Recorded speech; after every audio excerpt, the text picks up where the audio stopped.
초보자라면 AI를 잘 쓰려고 프롬프트 잘 쓰는 법 열심히 찾아보셨을 거예요. 그런데 아무리 신경 써도 결과물이 내 일에 맞지 않은 경우가 거의 80% 대부분입니다. 이유는 간단합니다. 문제는 프롬프트 실력이 아니라 맥락입니다. 내가 누구이고 어떤 일을 하고 뭘 원하는지 이걸 모르면 아무리 똑똑한 AI라도 엉뚱한 답을 내놓거든요. 반대로 이 맥락만 잘 쌓으면 복잡한 공식 없이도 결과물이 확 달라집니다.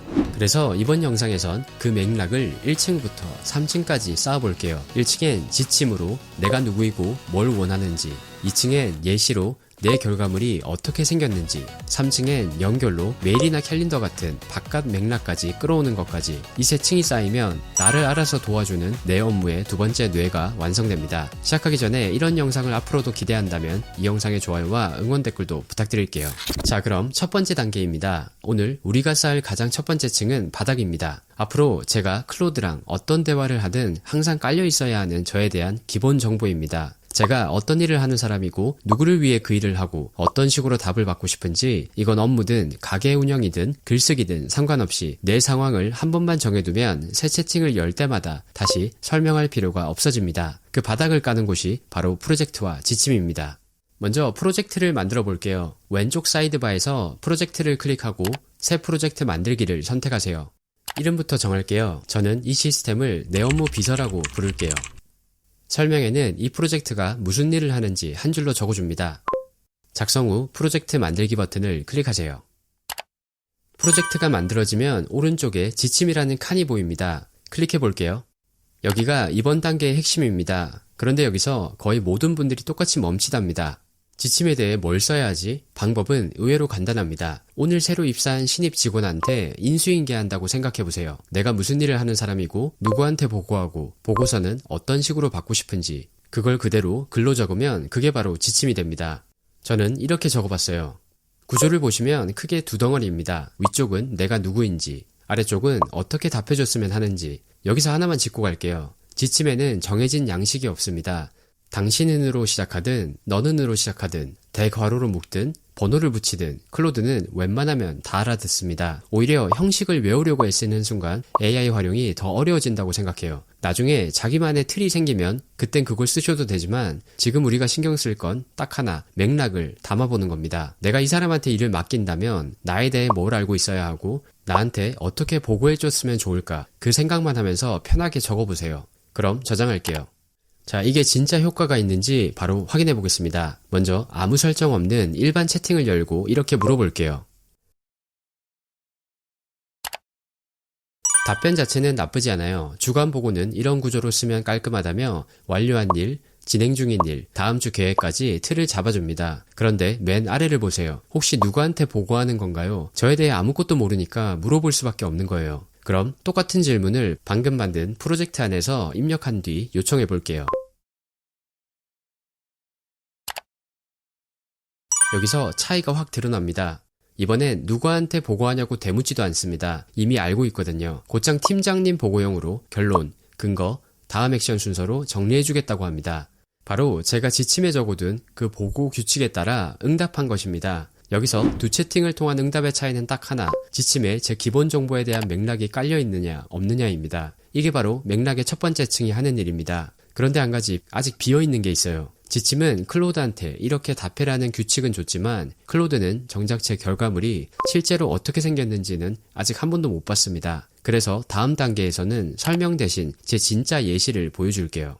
근데 예시를 말로 설명하는 거 사실상 불가능하잖아요. 제 톤은 좀 간결하고 문장은 짧고 이런 표현을 자주 써요. 이걸 다 풀어서 적는 건 끝도 없거든요. 그래서 설명하지 말고 그냥 실제로 보여줘야 합니다. 이번 단계의 핵심은 딱 한 문장이에요. 예시 하나가 설명 100줄을 이깁니다. 제가 전에 쓴 결과물 딱 하나만 보여줘도 클로드는 그 안에서 제 톤, 길이, 자주 쓰는 표현을 알아서 뽑아냅니다. 예시가 곧 압축된 맥락과 같다라고 이해할 수 있어요. 프로젝트 안에서 새 채팅을 하나 엽니다. 여기에 제가 지난 몇 주간 팀장님께 보냈던 주간 보고 두세 개를 모아놓은 파일을 하나 추가할게요. 이게 바로 클로드한테 제 결과물이 이렇게 생겼다고 보여주는 거예요. 그리고 이번 주에 실제로 한 일을 메모 그대로 같이 적어줍니다. 다듬을 필요 없이 생각나는 대로요. 여기 보면 예를 들어서 간결하게 써줘, 분리수로 정리해줘, 이런 형식 지시를 한 줄도 안 적었습니다. 그냥 첨부한 예시를 따라 거라고만 했어요. 요청해 볼게요. 결과를 함께 살펴볼게요. 형식을 한 줄도 안 줬는데 첨부한 파일대로 딱 제가 매주 쓰던 그 보고서가 나왔습니다. 현재 이 결과물 안에는 지금까지 쌓은 두 개의 맥락층이 동시에 들어가 있는데요. 하나씩 뜯어보겠습니다. 먼저 첫 번째 층, 지침에서 온 부분입니다. 맨 위를 보세요. 이번 주 핵심이 가장 먼저 나옵니다. 세부 내용보다 결론을 먼저 던지죠. 이거 제가 프로젝트 지침에 적었던 보고는 결론부터 규칙 그대로입니다. 그리고 전체가 짧은 문장의 분릿 위주죠. 이것도 지침에 박아둔 답변 규칙이에요. 결정적으로 맨 아래를 보면 A/B 테스트가 끝난 건지 웨비나는 역할 분담까지 했는지 저한테 대묻고 있잖아요. 제가 메모에 안 적은 걸 혼자 지어내지 않고 먼저 확인하는 건데요. 이것도 지침에 있던 추측이 필요하면 먼저 물어봐가 그대로 작동한 겁니다. 그럼 두 번째 층인 방금 붙여넣은 예시를 통해 적용된 부분도 살펴볼게요. 섹션 구조를 보세요. 이번 주 핵심, 진행 내역, 리스크 도움 필요, 다음 주 계획. 제 지침에는 이런 섹션 이름을 찾아볼 수 없습니다. 전부 제가 붙여넣은 과거 보고 예시에서 그대로 가져온 거예요. 심지어 디테일까지 잘 학습해서 적용됩니다. 각 항목을 진행 중으로 표시하는 방식, 제 예시에 나온 표기법이거든요. 숫자로 성과를 적던 습관까지 그대로 묻어나왔습니다. 물론 한 번에 100점짜리 보고서가 나오진 않습니다. 마지막에 클로드가 되물었던 것들, 그것만 채워주면 됩니다. 예를 들어 A/B 테스트는 계속 돌리는 중이라고 알려주고 배너 지어는 웨비나 홍보에 영향을 준다고 덧붙여 볼게요. 이렇게 한두 번 주고받은 것만으로 바로 제출해도 될 만한 보고서가 완성됩니다. 처음부터 제가 다 쓰는 것보다 훨씬 빠릅니다. 자, 방금 전 단계에서 예시가 정말 강력하다는 걸 봤습니다. 그런데 한 가지 불편한 게 남았죠. 새 채팅을 열 때마다 그 예시를 다시 붙여넣어야 한다는 것인데요. 근데 생각해보면 제 주간 보고 형식은 매번 바뀌는 게 아니잖아요. 이렇게 고정된 걸 매번 손으로 붙여넣는 건 시간 낭비입니다. 그래서 이번 단계에서는 지난 방식을 한 단계 업그레이드 할게요. 붙여넣기를 아예 없애고 이 고정된 예시를 프로젝트에 지식 파일로 추가하는 것입니다. 한 번만 넣어두면 앞으로 모든 채팅이 이걸 알아서 기억하게 됩니다. 이전에 채팅창에 추가했던 예시 파일을 프로젝트의 지식 파일로 추가하세요. 그런데 여기서 문제는 경험상 파일에 올려놓기만 하면 클로드가 무조건 참고하지는 않는다는 사실이에요. 그래서 지침에도 한 줄 추가해주면 더 확실합니다. 지침을 클릭한 뒤 맨 아래 새 항목으로 추가할게요. 주간 보고 쓸 때는 지식 파일에 올린 이 형식 예시를 참고해서 같은 형식, 톤, 길이로 작성하라고 입력했어요. 특히 여기 지식 파일에 들어간 파일 이름을 명시했는데요. 이게 왜 중요하냐면 지금은 파일이 한 개라서 별 문제가 없어 보이지만 상황에 따라서 다양한 파일을 많이 추가하게 될 것입니다. 그냥 클로드가 알아서 참고하게 요청할 수도 있지만 지침에 명확하게 명시를 해주면 내가 원하는 방향으로 더 정확하게 일을 하기 때문에 응답 품질을 한층 끌어올릴 수 있습니다. 이 단계를 정리하면 변하지 않는 맥락은 지식 파일에 추가해서 효율을 높이고 지침에는 어떤 작업에 어떤 자료를 참고하라는 안내를 통해 응답 품질을 높이세요. 자, 이제부터가 진짜 시작입니다. 지금까지 우리는 지침으로 내가 누구인지 깔고 예시와 지식 파일로 내 톤과 형식을 쌓았어요. 여기까지는 제 머릿속에 있던 맥락을 프로젝트로 옮긴 거였습니다. 그런데 어떤 작업에 필요한 맥락이 머릿속에만 있는 건 아니죠. 제 메일함이나 캘린더에도 엄청나게 많은 맥락이 쌓여 있습니다. 이번 단계에서는 그 바깥의 맥락까지 클로드가 직접 가져오게 만들어 볼게요. 그럼 먼저 메일함부터 연결할게요. 왼쪽 사이드바에서 사용자 지정, 커넥터를 차례로 클릭하세요.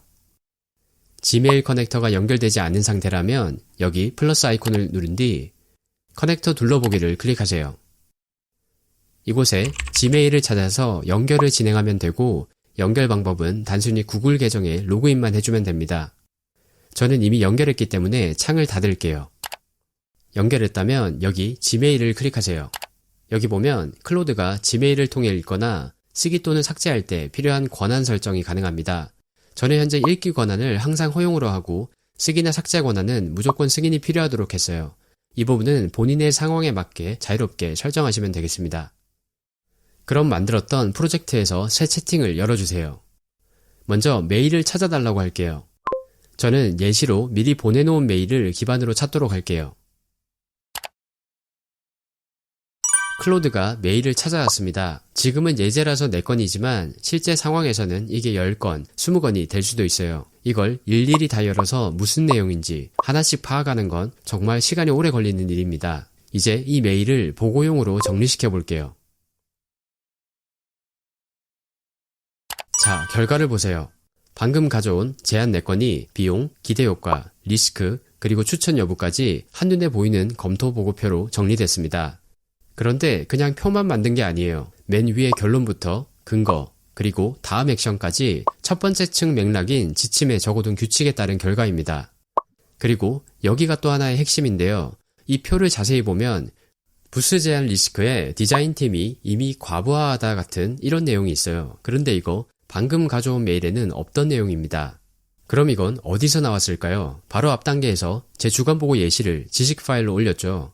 그 예시 파일을 다시 살펴보면 최근 몇 주 동안 제가 뭘 하고 있었는지, 디자인팀이 바빴고 신제품 런칭을 준비 중이었다는 제 최근 상황까지 같이 담겨 있었어요. 특히 5월 4주차 주간보고에 리스크로 디자인팀 일정 과부하라고 있는데요. 클로드는 이걸 보고 지금은 디자인팀이 한창 바쁠 때니까 부스까지는 무리일 수 있다고 판단해 준 겁니다. 방금 보신 것처럼 지식 파일에 올리는 자료는 형식만 보여주는 게 아니라 내 현재 상황까지 알려주는 역할도 합니다. 그래서 이렇게 생각하시면 됩니다. 만약 형식과 톤만 참고하면 되는 경우라면 잘 쓴 예시를 한번 올려두는 걸로 충분합니다. 하지만 지금 내 상황을 바탕으로 보고나 분석, 의사결정 같은 일에도 도움을 받고 싶다면 프로젝트 지식 베이스에 최근 보고서들을 주기적으로 업데이트하면서 관리해주면 클로드가 내 현재 상황을 계속 알고 있는 상태로 더 정확한 인사이트를 더해줄 수 있습니다. 지메일을 예제로 보여드렸지만 핵심은 지메일 그 자체가 아닙니다. 내 일정이 담긴 캘린더, 메모를 정리해둔 노션, 자료가 쌓인 드라이브 등 내 맥락이 있는 곳이라면 어디든 연결해서 활용할 수 있습니다. 참고로 커넥터에서 쉽게 연결할 수 있도록 모두 제공하고 있습니다. 여기까지 프로젝트 지침으로 내가 누구이고 어떤 답을 원하는지 알려줬고 예시 파일로 내가 원하는 결과물이 어떤 모습인지 그리고 내가 어떤 일을 해왔는지 모든 맥락을 제공했습니다. 거기에 커넥터로 메일이든 일정이든 바깥에 흩어져 있던 내 맥락까지 끌고 왔어요. 결국 핵심은 이겁니다. 머릿속에 과거 자료에 여기저기 흩어져 있던 내 맥락을 프로젝트 한 곳으로 모으면 클로드가 그 맥락 위에서 내가 원하는 방식 그대로 일을 처리해준다. 이 영상이 조금이라도 도움이 되셨다면 영상의 좋아요와 응원 댓글도 부탁드립니다. 1시간을 10시간처럼 사용하는 그날까지 다음 영상에서도 그린 코끼리와 함께 성장합시다.